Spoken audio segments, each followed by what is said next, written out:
Are you ready to take your organization to the next level and become a game changer in your industry? Then look no further. Welcome to Yeukai Business Show, where we bring you the world's top business thought leaders to share their secrets to success, from leadership development to finance, marketing, self-development, human resource management, and much, much more.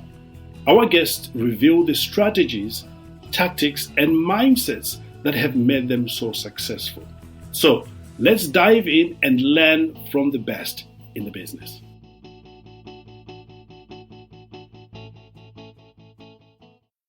Hello and welcome back to another great episode. Let me ask you a question real quick. Are you a business owner who is looking to expand your horizon or maybe grow your business through maybe not conventional method, but in a way that has been proven over and over and over again, that if you do it right, you grow faster and you can acquire so many other business streams using this strategy? Well, if your answer is yes, you are in for a treat, because my guest here today, Adrian Knight, has been acquiring business for a few years now. In fact, has been showing others exactly how to do that in a way that truly creates a win-win situation. Adrian, thank you so much for joining me here for the first time. Thank you so much. It's a real honor to be here. I'm truly honored. Thank you. Incredible.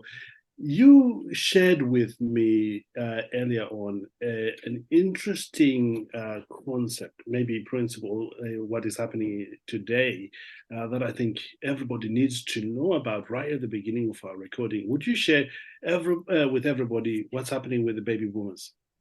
Yes, absolutely. So there is a number of different sources sort of talking about this, but the baby boomer generation is retiring at a rapid pace. And in the US, there's around 10,000 baby boomers retiring every single day. Now, that number is smaller in the UK, of course, because of the sheer size of the country compared to the US. But it still highlights that there's a great sort of wave of baby boomers retiring here. Now, the reason that's important in the context of our conversation is that the other statistic is that around 2/3 of SMEs are owned by baby boomers, certainly here in the UK. And so what that does is it creates a certain dynamic where essentially there's more businesses for sale than there are buyers, which can be quite good if you're on the buyer side of the table, but quite scary if you're on the seller side. Yeah, that's an interesting take. I'd never seen it that way.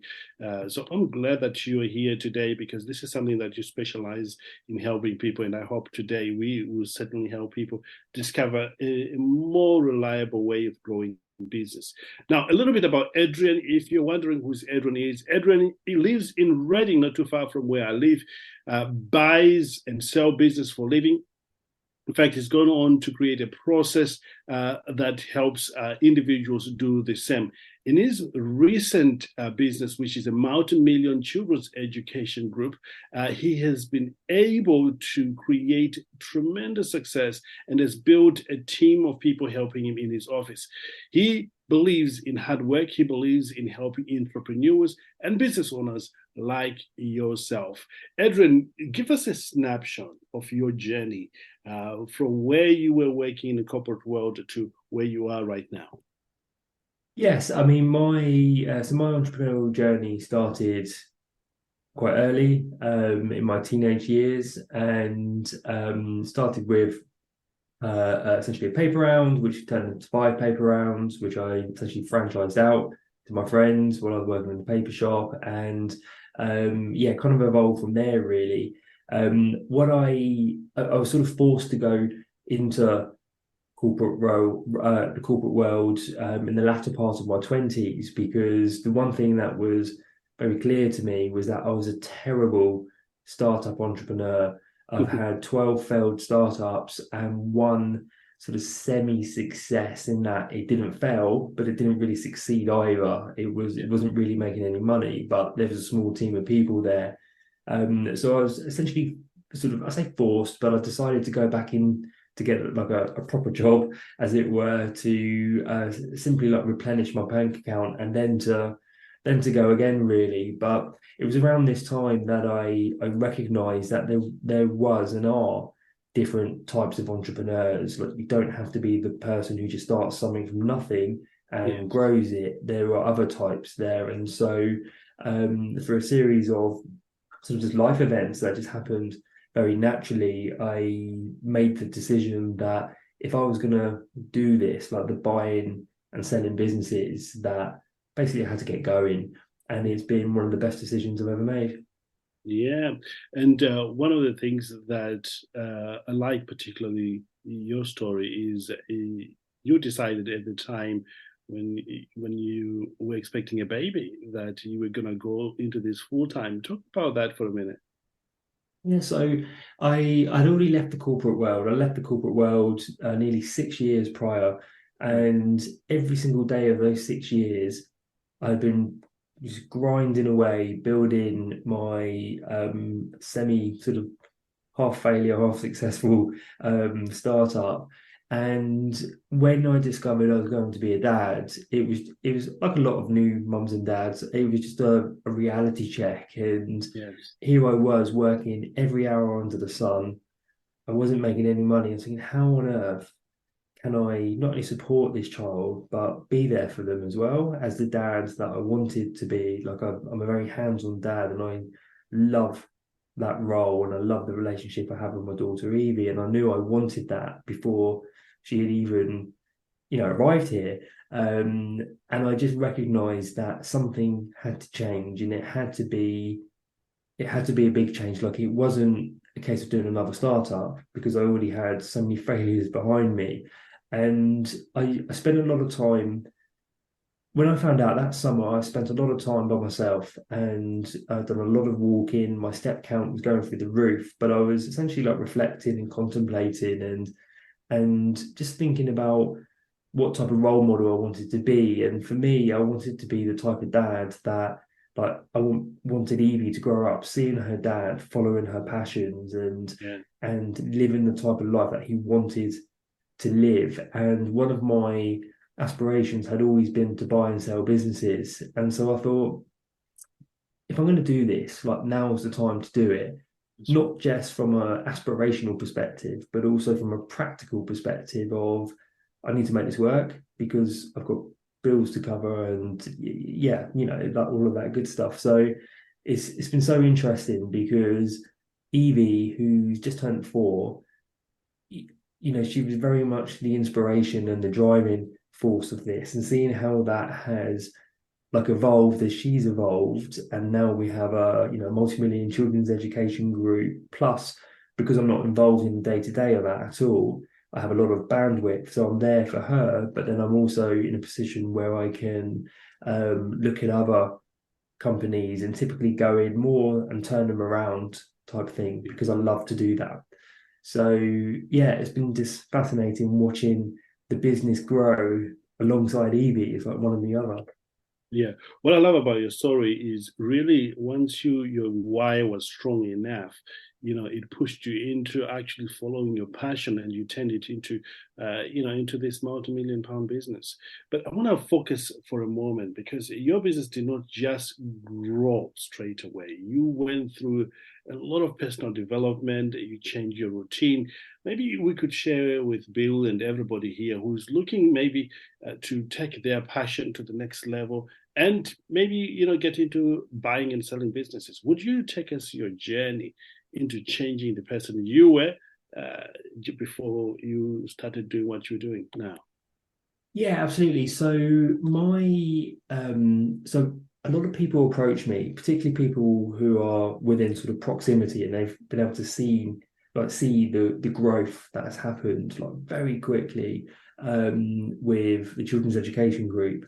And they've essentially said, how are you doing this? Because really they want to know how to do it. And I love the fact that they recognize they want to do something like that. And so as people have been asking me that over the over the previous months and sort of year or so, I've been thinking more and more about it. And what I've come to recognize is that the secret sauce to this growth and to the success, and what's allowed me to do this has not been so much my ability to buy and sell businesses, but it's been more so the personal development work that I've been doing in the background. And when I look back at that journey, I mean, it was a very iterative journey. It was simply a case of, well, I'll tell you actually, it was about 18 months ago, I was waking up at 2:33 in the morning, having severe anxiety attacks, like severe. Some of them, they were going on for like a couple of hours, and I just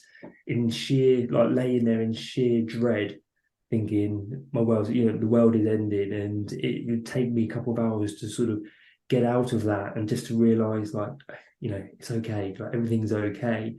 And as a result of that, I went to see a therapist, because I'm like, this is not right, this has to change.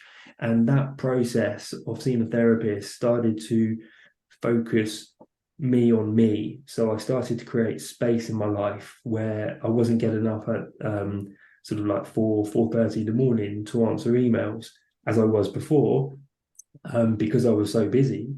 But instead, I was getting up at the same time, but using that time to focus on me. So no emails, no messages, nothing.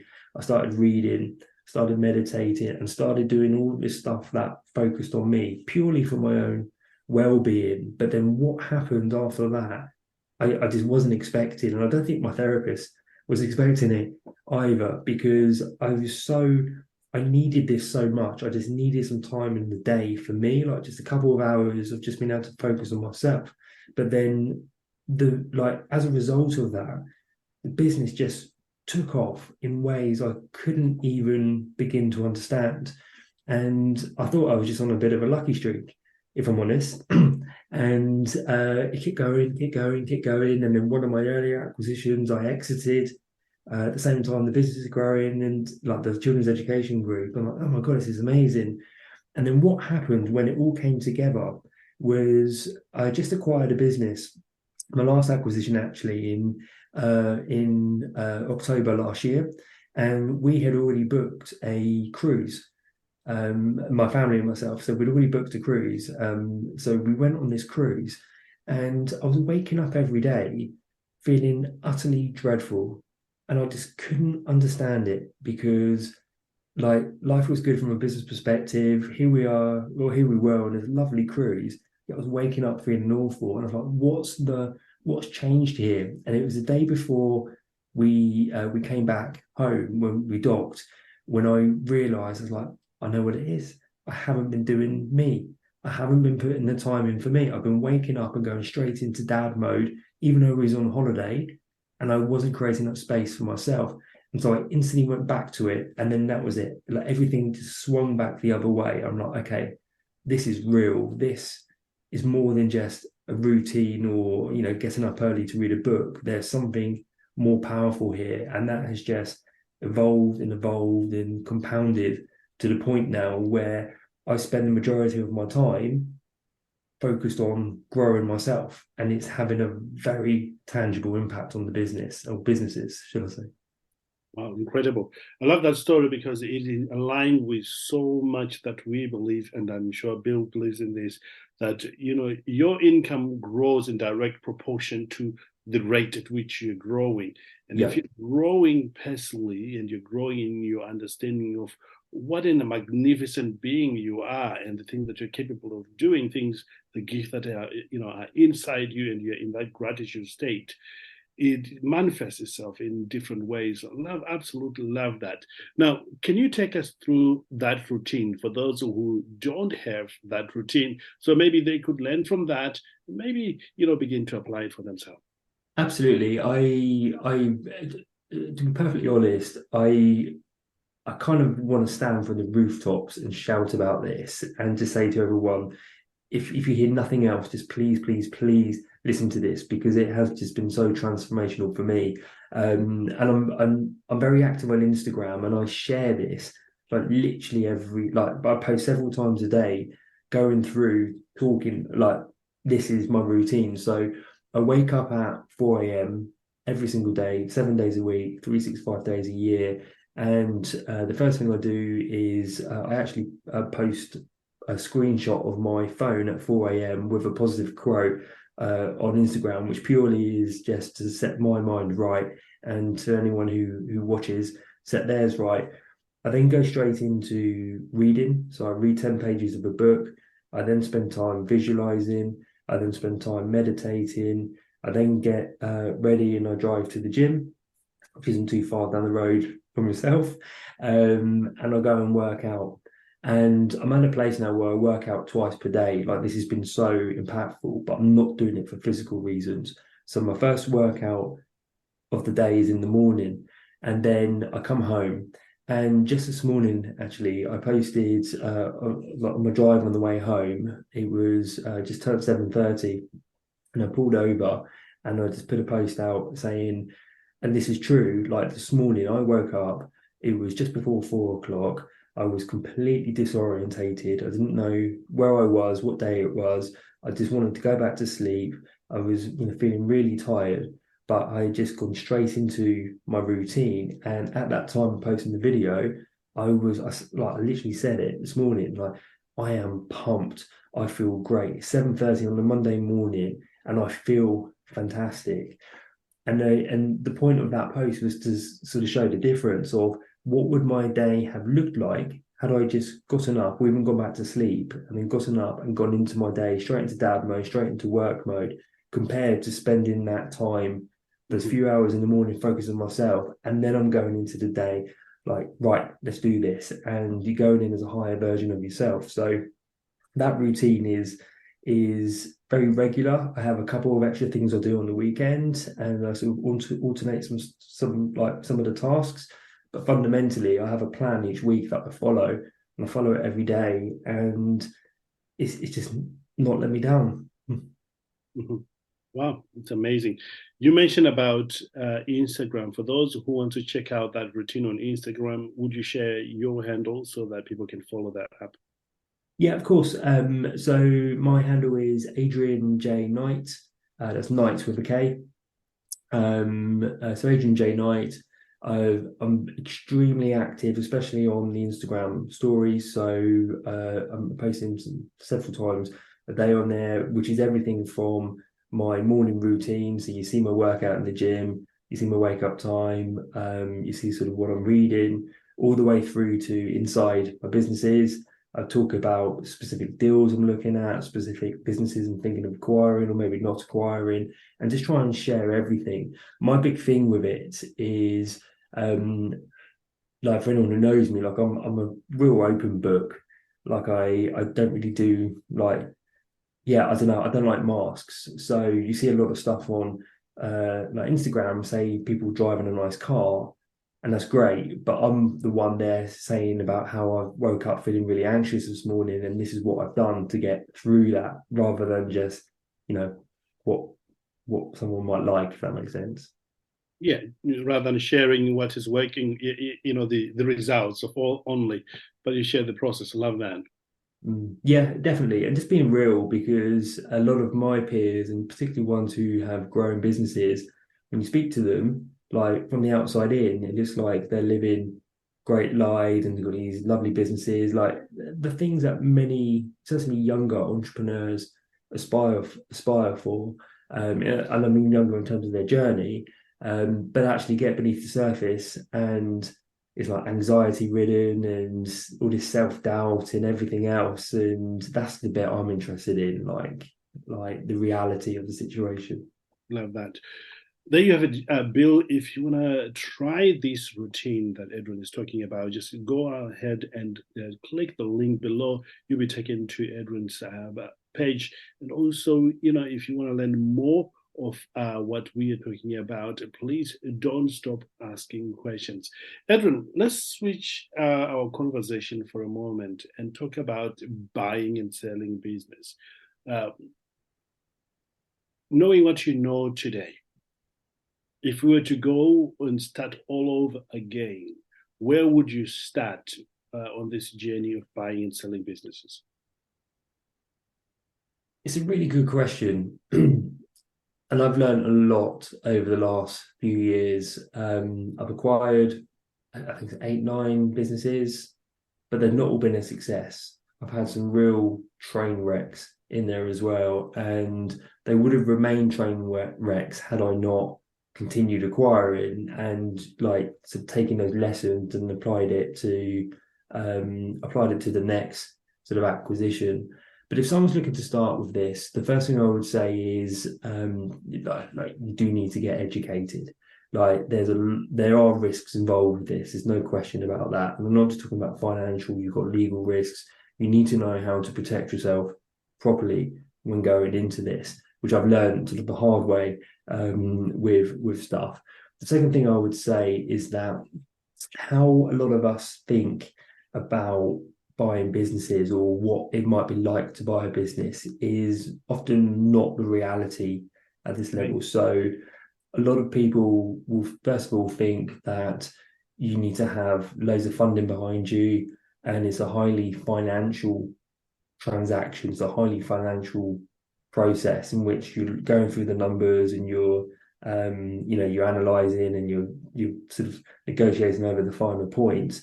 That's very much how businesses are acquired at sort of the medium to large size. So when you're dealing with companies that are doing sort of 25, 30, 40 million plus in terms of annual revenue, small business world is a very different world when buying a business. And it's less about the financial aspect and it's more about the human aspect. Like the key skill you need is to be good with people. And you have to recognize as a buyer that you're almost certainly speaking to someone who this has been their life's work. They've spent the best part of 10, 20, maybe even 30 years plus building this business. It's fed their families, put their children through school. And in many cases, the owners of the business are looking at this as their retirement fund. So it's like the whole of their life is centered in this business. But that owner has never sold a business before. But very, very rarely have I seen that. So they're new to the process as well. And so as a buyer, you have to go into these conversations with a real level of transparency. And it's clear from a moral and ethical perspective, that's why you're turning up to that conversation. And it's understanding why that business owner would be looking to sell. So what are the motivations? Because again, it's not always financial. Quite often something has happened in their lives, normally their personal lives, that have made them think, do I really want to continue doing this? I've done this for 2 decades. Do I want to do another decade? Normally it's like health related. So either their own health or families or friends. So if you're looking to go down this path, that's where you need to start is the human side. It's understanding why someone might want to be selling their businesses, what's driving that decision, what's driving the time frames, and equally, what are your motivations for going into that business? And the only way I've seen this work, like properly work, is it has to be win-win. It has to be win for the buyer and it has to be win for the person selling the business as well. Wow, incredible. And do you have any resources that you can point people to that they can tap into? What in terms of reading material? Yes. Uh, The yeah, I mean, there's a lot of stuff out there. Be very careful about what you read. There's a lot of training courses being flung out there for buy a business for £1 and that type of stuff. You have to be very careful with those and the people delivering it. Not all of them. I know a lot of these people quite well who deliver these courses, but I would just be mindful that those people make a lot of money selling these courses. Yeah, in terms of like reading material, trying what to do. If someone drops me a line, I can suggest where to start with this is probably the best thing to say because nothing sort of jumping to mind like that's a solid source. It's Okay. All right. Okay. Thank you. We will put if you we'll put some concept with the notes. Should you have anything come to mind, you can just forward that to the team, and they will be able to do that for everybody here. I think people would appreciate that. lovely. A lot of people wants to do this. Let's face it, Adrian. And there's some real fears around actually stepping out to do it. Perhaps you have experienced it for some time. What are some of the major fears that people face when it comes to wanting to go all in to buy and selling businesses? Yeah, so the number one fear is that they don't have the money to do this. And it's a really important point here. It's a really important point because from a buyer, you have to recognize that when you buy a business, particularly a small business, you are buying a bunch of problems. Like it's inevitable. You're buying a bunch of problems. Furthermore, it's not like a house where you have bricks and mortar to show for your money. You're essentially buying a bunch of contracts and a team that is assembled there. But both of those are completely unreliable. You know, people, they come and go. When a business is acquired, there's almost certainly some staff who just don't even want to be on that new journey. They just don't want to be part of it, so they will leave. And if you've got a 10-person business and two people leave, that's 20% of your workforce. So there's a high degree of risk around the people side. And the contractual side is the reality is that a lot of these small businesses don't have contracts in place anyway. And if they do have contracts in place, they're not really worth the paper they've been written on because the previous owner or the current owner has didn't want to pay like the sort of the legal bills to have it done properly, which you can understand. You know, as you're growing up as a small business, you can understand that. So, from a buyer's perspective, I think the fear of going and taking your life savings and potentially remortgaging your house or whatever is a very valid fear to have because you're not buying a house, you're buying something that's essentially invisible. But that doesn't mean you shouldn't do it. It just means you have to be smarter about how a deal is structured. So all of my deals I have structured in such a way in which I'm protecting my risk. The seller is still getting what they want, but the big misconception from the seller's side is that someone is going to turn up and give them a big bag of cash on day one, 100% of the consideration. Like it just doesn't work like that at this level. Like you just don't see it. The problem normally comes up is that the seller, they've set this figure for what they're going to get for their business in their mind.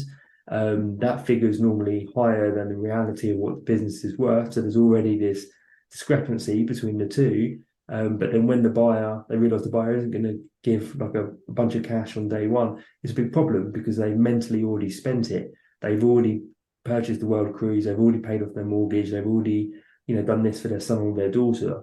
And so that can create a bit of conflict, but it's why it goes back to the people side of things. So it actually comes down to being able to just have very open, candid conversations.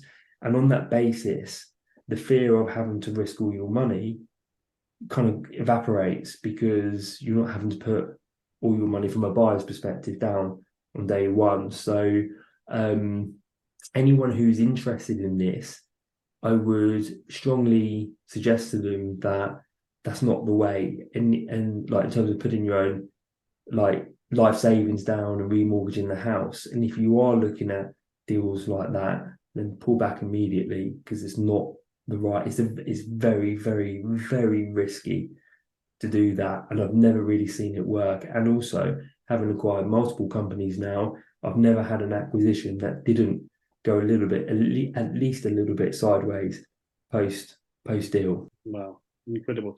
I love what you just say there because it demystifies some of the concept people have about buying and selling businesses.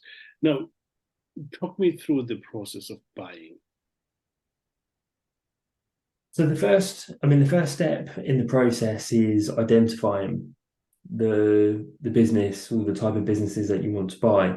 And it drives me mad when I see people sort of go on these buying a business training courses and all the focus and all the hype is around buy a business for £1, and people come out and they sort of self-certify as a business buyer that's sector agnostic, so they can buy any type of business, and that I just don't think is right.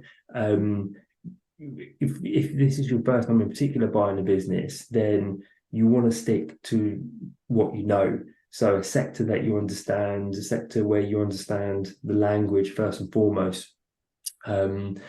if that's not in place, then at the very least, the seller you want to have already some form of relationship with, in terms of there will be a guiding hand there for you. And I feel that's really important, really, really important. So the first step is looking at the type of business that you want to buy, not just in terms of the sector, but also the size and the opportunity. You have different flavors of businesses. You've got the business that is profitable, well run, and it's sort of extreme. You've got a management team in there, but those businesses will naturally want a high price tag to go with that, and they deserve it. They've earned that. You've then got the businesses where they're profitable and well run, but the owner is integral to that. You take the owner out of the picture, and you sort of got a business there, but you sort of haven't. So you need to recognise that for what it is, that you may be buying a job. And then also you've got the type of businesses where they're either stressed or de-stressed. So they're quite in quite a bad state. So you need to understand where you sort of fall on that scale really, and what's going to play to your strengths, and also type of opportunities that will present themselves in each of those areas. Once you understand that, is then, and I spend a lot of time in that phase, that first step, really identifying like what am I looking for, and what value can I bring here. Then after that, it's about entering into a conversation with the owner of that business and understanding, why they're looking to sell, why now, what's really going on, what's really driving this, and having that back and forth conversation. And a lot of people were surprised to learn that I rarely talk financials in those early conversations. I just want to understand the context and what's the world of the seller right now. After that, and assuming both the seller and the buyer wish to continue the conversations, and there's a growing level of rapport that's being built, then you're coming into the financials. So it's taking a look at the financials and trying to put a value on the business, which is very hard. I believe it's Harvard Business School have 127 different ways of valuing a business. Right. So like the point of that is that there's no hard and fast rule here. It's a bit of a art more than a science, and ultimately the value is what someone's willing to pay for it and what someone's willing to sell for it. So there's normally a lot of back and forth in that stage, because the seller's expectations are almost always higher than the buyer's expectations, because the seller's looking at, well, I've spent 20 years doing this, but the buyer's looking at the numbers saying, but these are what the numbers are saying. So assuming you get to that place where you both agree on not just the price of the business, but also how it's going to be structured. So how much will the seller be getting on day one? How much will they be getting at stages after that? What does it actually look like? You then go into what's called heads of terms. So the heads of terms is a non-binding legal document that essentially puts pen to paper and says, this is what we've agreed at high level, but it's all subject to due diligence.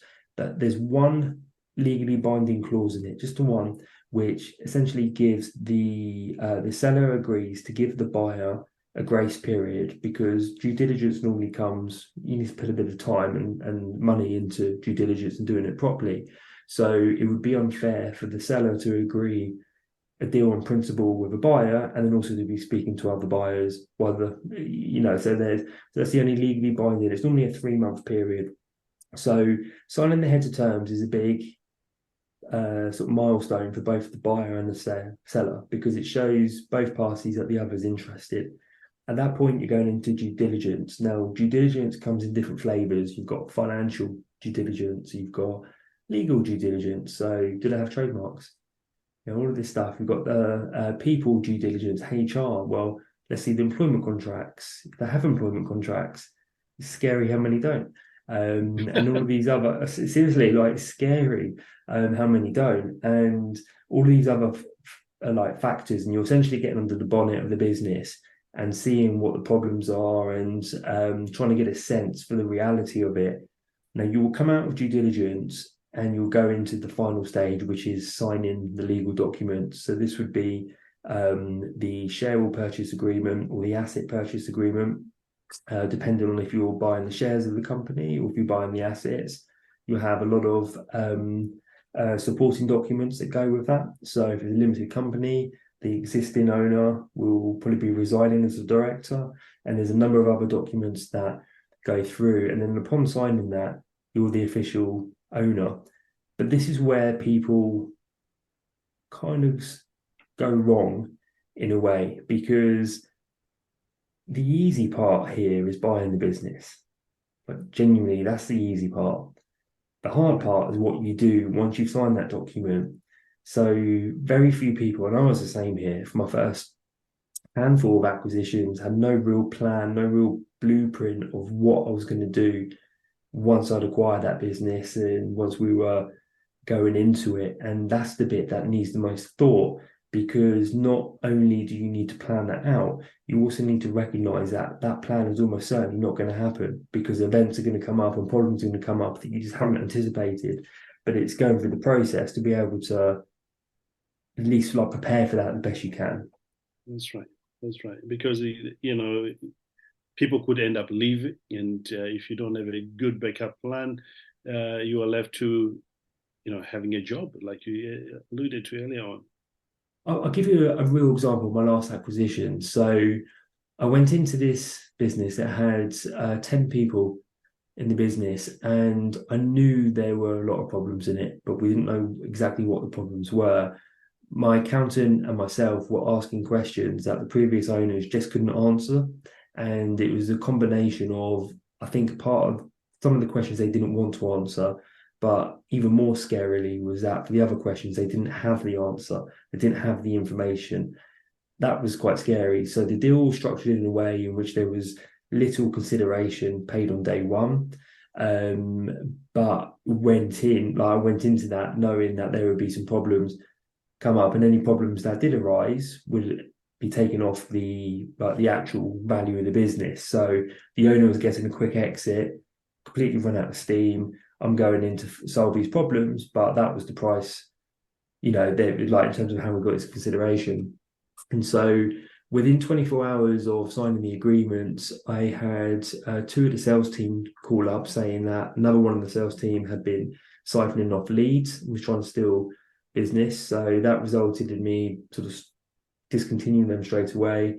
On my third day, I get a call from another employee saying, look, I know you're new in the business, but you really need to understand what's going on here. And essentially, the business I acquired, had this major project happening at one of the top private schools in the country. I'm talking like the top 10 private schools based right on Embankment in London, sort of on the Thames. And there was a big dispute that was escalating with one of the subcontractors that hadn't been vetted, to the point that I think it was day 5 in the business. The subcontractor was on site with a few of his team and all of his diggers, threatening to dig up the whole roadway and area. Police were called. Like it was just incredible, really. It was so surreal. The next week, I get a letter from HMRC saying the previous owners had overclaimed on their furlough payments during the COVID lockdown, and a very sizable amount of money, just short of £20,000, had to be repaid immediately. And so these are sort of the realities of, like, you couldn't plan for that, but you can just have an understanding that these type of problems might be there. They're probably quite extreme in this scenario, because not all businesses are like that, but it's just being mindful that this is the reality. Wow, incredible. We could carry on. You certainly know what you're talking about, and I certainly would love to have you talk more about the whole experience of what to do, what to look out for when things begins to go wrong. But maybe we could do that in our next episode for sure. But I want to thank you for being here for sure to talk about your experiences in building yourself up, and also in running a buy to sell business as you do today. Thank you so much. It's been a real pleasure. Thank you for having me. Now, once again, for those who wants to carry on learning from you, would you share your website and also your Instagram handle so that people can find out more? Yeah, absolutely. So the best way to contact me by far is through social media. I'm on there a number of times a day. Instagram is the one I'm most active on. So the handle there is Adrian Adrian J Knight, Knight with a K, no S on the end.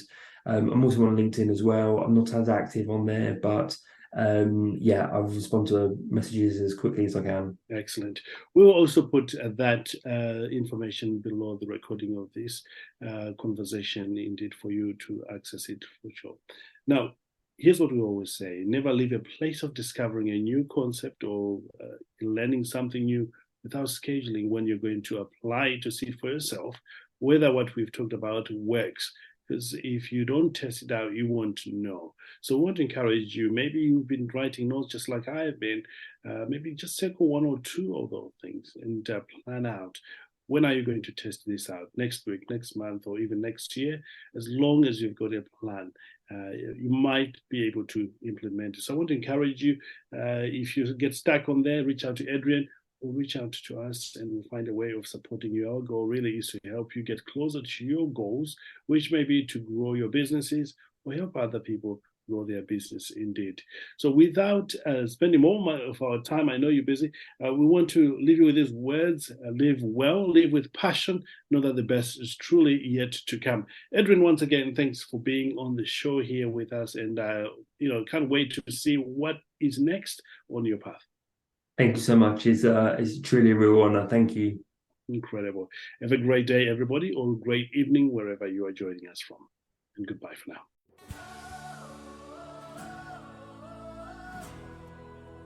Thank you for tuning in to Yeukai Business Show. We hope you have enjoyed today's episode and have gained valuable insights and inspiration from our amazing guest. Don't forget to subscribe and leave us a review to help us spread the word. Also, be sure to check out our Leadership Ultimate Success Mastermind program, which is designed to help you and leaders in our community to do great things and support each other along their leadership journey. Until next time, live well, live with passion, know that the best is truly yet to come.